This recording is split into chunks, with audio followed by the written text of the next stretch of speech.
দেখতেছি কই আছে। আসলে তোমার বোন তো এখানে নেই, আমি তোমার হ্যাঁ আচ্ছা আচ্ছা একটু রাখো, পরে কথা বলতেছি। কি ব্যাপার, তুমি এখানে বসে বিড়ি খাইতেছো? দেখি তো বিড়িটা, দেখি বিড়িটা দেখি। কিছু না। দে এদিক দাও। ছি, কি হইছে? তুমি এগুলো ছাড়বা না।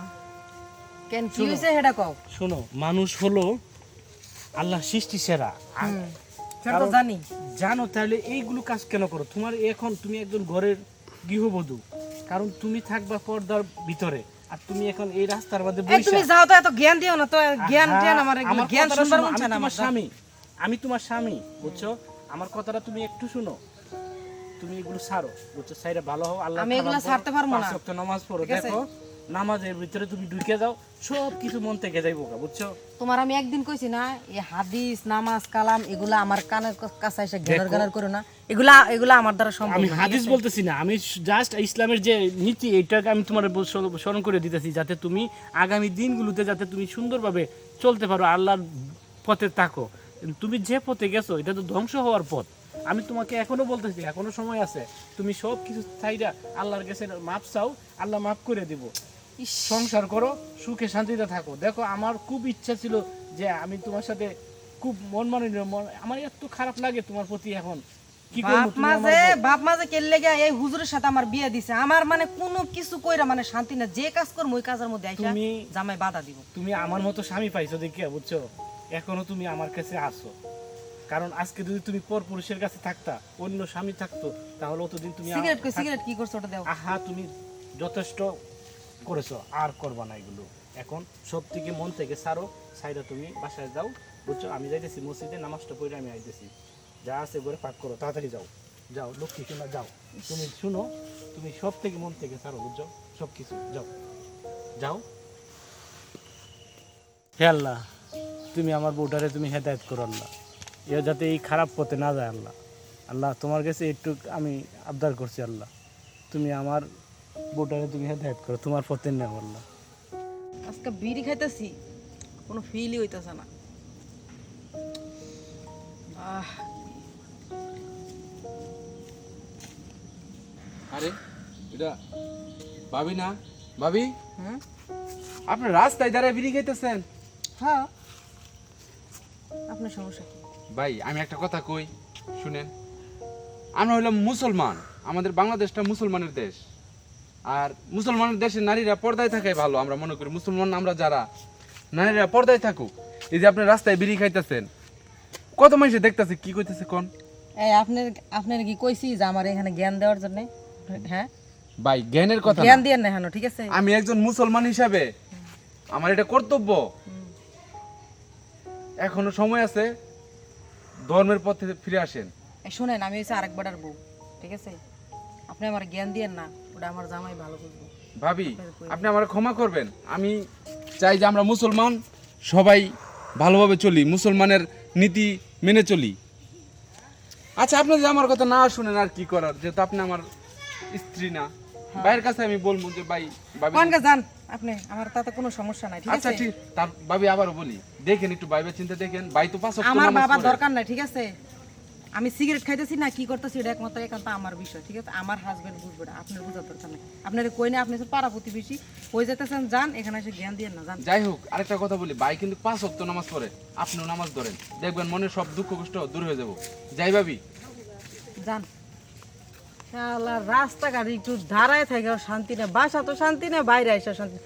সিগারেটটা খাইতেছি, কোনো ফিলই হইতেছে না, তার মধ্যে আইসা আবার কি জ্ঞান দেওয়া শুরু করছে। এত জ্ঞান আর ভাল লাগে না। হ্যাঁ? আসসালামু আলাইকুম। ওয়ালাইকুম সালাম। ভাই ভালো আছেন? ভাই তুমি ভালো আছো ভাই? জি ভাই, আলহামদুলিল্লাহ ভালো আছি। আচ্ছা, জন্য খুশি হইলাম ভাই। বড় ভাই একটা কথা কইতাম। কি কথা ভাই? ভাই আবার কিছু মনে করে না। না, মনে করার কি আছে? ওই যে আমি বাজার থেকে যখন আসতেছিলাম রাস্তায়, হ্যাঁ, দেখলাম ভাবি রাস্তায় দাঁড়িয়েছে, ভাবলাম কি জানি গাড়ির জন্য দাঁড়াইছে, অন্দি ওইখানে দাঁড়ায় ভাবি সিগারেট খাইতেছে। ভাই এই কথাটা কইস না ভাই। মা বাবা বড় শখ করায় বিয়ে করাইছিল যে একটা ভালো মেয়ে আনার, কিন্তু মেয়ে ভালো ভাই, কিন্তু হয়তো তার মাথার মধ্যে সেন্সে কাজ করতেছে না, বুঝছো? তো দোয়া করিস ভাই, অবশ্যই আল্লাহ একটা হেদায়েত করবো ওনারে। আমি এই ব্যবস্থা করতেছি ভাই।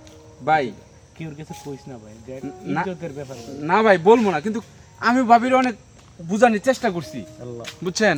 যাই হোক, আপনিও ভাবিরে দেখেন, আপনি তো ভাই বড় ভাই 5 ওয়াক্ত নামাজ পড়েন, ভাবিরও দেখেন নামাজের পথে আনা যায় কিনা। তাহলে ইনশাল্লাহ মনে করি ভাবি যদি একবার নামাজ ধরে, ইনশাল্লাহ আল্লাহ পাক রহমত করব। নামাজের মধ্যে সবকিছু মিলে ভাই। জি ভাই। নামাজ পড়লে যে একটা শান্তি লাগে ভাই, এই যে আমি পড়তেছি, আমি বুঝতেছি নামাজ যে কত বড় জিনিস। আমরা সবাই কিন্তু বুঝে না ভাই। সব বাংলাদেশের প্রত্যেকটা মানুষ যদি নামাজ পড়তো, তাহলে এই ঝগড়ার বৃষ্টি কিচ্ছুই থাকতো না ভাই। জি ভাই। আচ্ছা ভাই, আচ্ছা ভাই, ঠিক আছে, আসসালামু আলাইকুম। ওয়ালাইকুম সালাম, আল্লাহ তোমার ভালো করুক। আল্লাহ, আমার এমন লাগতেছে গেলে আল্লাহ, তুমি তাড়াতাড়ি আমার সুস্থ করে দাও আল্লাহ।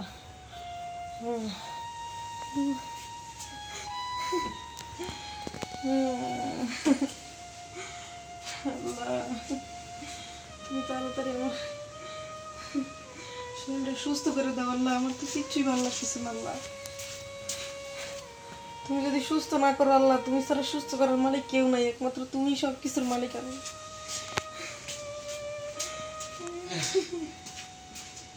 এই কি হয়েছে তোমার? হ্যাঁ, আইসো তুমি। কি হয়েছে তোমার? আল্লাহ আল্লাহ আমিন। কি হয়েছে? আমার শরীর অসুস্থ, আমি মনে হয় বাঁচবো না। শুনো, তোমারে আমি আগেই বলছিলাম যে তুমি এইসব ছাই ফানি ছাড়ো, বুঝছো, আর আল্লাহর পথে আসো, আল্লাহর দিনে আল্লাহর কাম করো, আল্লাহ তোমার মাপ দিবে, বুঝছো। কিন্তু তুমি আমার কোনো কথা রাখছো না। আমি যদি কথা বলি, তুমি হাদিস ব্যাপারে কিছু কথা বলো না। দেখছো, তুমি এইসব করো না। শোনা, আল্লাহর কাছে মাপ চাও, বুঝছো, আল্লাহ তোমার মাফ করে দিবে। হে আল্লাহ রব্বুল আলামিন, তুমি আমার বউরে তুমি সুস্থ করে দাও আল্লাহ। তুমি ঠিকই কইছো, আমি তোমার কথা যদি শুনতাম তাহলে এটা মনে হয় আল্লাহ আমার পরীক্ষা করতেছে। আমি বুঝতে পারছি আল্লাহ একমাত্র, আল্লাহ সব কিছুর মালিক। তুমি তওবা করো, হ্যাঁ, বুঝছো। আমি সত্যি তোমার কথা যদি শুনতাম তাহলে আজকে আমার এই এত সমস্যা, এত অসুস্থ হইতো না। তুমি তওবা করো। আমি যা করছি করছি, আমি নামাজ পড়ে আল্লাহর কাছে তওবা করবো। আল্লাহ যেন আমার পিছের গুনাহগুলো সবগুলো যেন মাফ করে দেয়। আর তুমিও আমার মাফ করে দিও। আমি তোমার সাথে অনেক খারাপ ব্যবহার করছি, বেয়াদবি করছি, তোমার সাথে আমি অনেক কিছু করছি। তুমি যদি আমার ক্ষমা না করো, আমি মইরাও কিন্তু শান্তি পাবো না। ইনশাআল্লাহ, আল্লাহুম্মা আমিন। আল্লাহ, আমি তো আল্লাহ, আমি এই পাক পবিত্র মুখে আমি বলতেছি আল্লাহ, আমি ক্ষমা করে দিয়েছি আমার বউকে। তুমি রব্বুল আলামিন, তুমি ক্ষমাশীল, দয়ালু, তুমি ক্ষমা করে দাও, আমার বউটাকে সুস্থ করে দাও। হে রব্বুল আলামিন, আল্লাহুম্মা আমিন। তুমি আমার ক্ষমা করে দিছো। হ্যাঁ, আমি তোমারে ক্ষমা করে দিছি, আল্লাহ তোমারে ক্ষমা করে দিবে। তুমি আমার জন্য নামাজ পড়ে দোয়া করবে, আমি যেন তাড়াতাড়ি সুস্থ হয়ে যাই। ইনশাআল্লাহ সুস্থ হয়ে যাব। আর এইসব জীবনে কোনোদিন করবা না, বেয়াদবি করবে না, পর্দা ছাড়া ঘর থেকে বাইরে হইবা না। তুমি যা করবে আমি তাই শুনবো। আচ্ছা, আচ্ছা ঠিক আছে। আচ্ছা, আমি নামাজে যাই। হ্যাঁ।